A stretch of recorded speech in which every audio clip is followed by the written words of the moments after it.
दोस्तों, बाबा साहेब अम्बेडकर कोई चैनल नहीं बल्कि एक विचारधारा है। इसका उद्देश्य बाबा साहेब के कार्यों को देश के हर व्यक्ति तक पहुंचाना है। मेरा आपसे निवेदन है कि हमारे बाबा साहब को देश के लोगों तक पहुंचाने में मेरी मदद करें। इस चैनल को सब्सक्राइब कर इसे ज्यादा से ज्यादा लोगों तक शेयर करें। चलिए तो अब शुरू करते हैं आज के वीडियो को। भारत जैसे लोकतांत्रिक देश में हर नागरिक को समान अधिकारों और अवसरों की गारंटी दी गई है, लेकिन क्या ये वाकई हकीकत में लागू हो पाया है? खासकर दलित समुदाय के लिए, जो आज भी सामाजिक, आर्थिक और राजनीतिक चुनौतियों से जूझ रहा है। राजनीति जहां समाज की दशा और दिशा तय होती है, वहां दलित समुदाय की भूमिका अभी भी सीमित है। राजनीति में सशक्त हो दलित केवल एक सपना नहीं, बल्कि एक आवश्यकता है, जिसे साकार करना हर दलित और समाज के लिए जरूरी है। डॉक्टर भीमराव अंबेडकर ने दलित समुदाय की सशक्तिकरण यात्रा का नेतृत्व किया और हमेशा इस बात पर जोर दिया कि राजनीतिक शक्ति ही सामाजिक और आर्थिक बदलाव का मुख्य साधन है। उनका कहना था, जो वर्ग राजनीति में कमजोर है, वह समाज में कभी भी अपनी पहचान और अधिकार सुरक्षित नहीं रख सकता। डॉक्टर अंबेडकर ने संविधान में दलितों को समानता, अधिकार और अवसर देने की व्यवस्था की, लेकिन उन्होंने ये भी कहा कि इन अधिकारों का लाभ तभी मिलेगा जब दलित राजनीति में सशक्त होंगे और सत्ता का हिस्सा बनेंगे। भारत में दलित समुदाय को राजनीति में प्रवेश के लिए कई कठिनाइयों का सामना करना पड़ा है। राजनीतिक क्षेत्र में जातिवाद आज भी गहराई से मौजूद है। दलित नेताओं को मुख्य धारा की राजनीति में वो जगह नहीं मिल पाती जिसके वे हकदार हैं। अक्सर देखा गया है कि दलित नेताओं को केवल एक प्रतीक के रूप में इस्तेमाल किया जाता है, जबकि असली निर्णय प्रक्रिया में उन्हें शामिल नहीं किया जाता।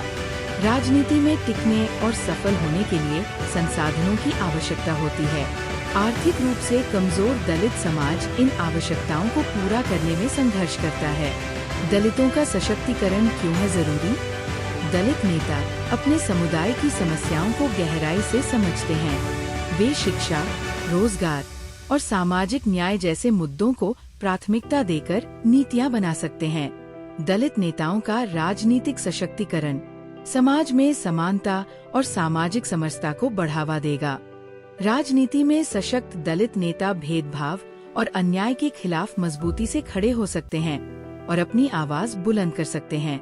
सशक्त दलित नेतृत्व युवा पीढ़ी को प्रेरित करेगा कि वे भी राजनीति में अपनी जगह बनाएं और बदलाव के वाहक बने। वर्तमान में हमें क्या कदम उठाना चाहिए? डॉक्टर अंबेडकर ने शिक्षा को सबसे बड़ा हथियार बताया था। दलित समाज को शिक्षित होना होगा और राजनीति की गहराई को समझना होगा। दलित समुदाय को संगठित होकर अपने अधिकारों और मुद्दों के लिए सामूहिक प्रयास करना होगा। युवाओं को राजनीति में भाग लेने के लिए प्रेरित करना और उन्हें उचित मार्गदर्शन देना बेहद जरूरी है। समाज को ऐसे नेताओं का समर्थन करना चाहिए जो ईमानदार, कर्मठ और दलित समुदाय के वास्तविक प्रतिनिधि हों। डॉक्टर अंबेडकर ने कहा था, राजनीति में सशक्तिकरण दलित समुदाय को न केवल समानता दिलाने का माध्यम है, बल्कि उन्हें समाज में सम्मान और आत्मनिर्भरता भी दिलाता है। आज का समय उनके विचारों को आत्मसात करने का है। अगर दलित समुदाय राजनीति में सशक्त होगा, तो न केवल उनका उत्थान होगा, बल्कि ये समाज में बदलाव की लहर लेकर आएगा। राजनीति में सशक्त हो दलित सिर्फ एक नारा नहीं, बल्कि एक ऐसा लक्ष्य है जो डॉक्टर अंबेडकर के सपनों के भारत को साकार कर सकता है। ये केवल दलित समुदाय की भलाई के लिए नहीं, बल्कि पूरे देश की प्रगति के लिए जरूरी है। अगर हर दलित अपनी राजनीतिक शक्ति को समझे, संगठित होकर आगे बढ़े और अपने अधिकारों के लिए संघर्ष करे, तो वह दिन दूर नहीं जब राजनीति में उनकी सशक्त उपस्थिति समाज में एक नई क्रांति लाएगी। जय भीम, जय संविधान।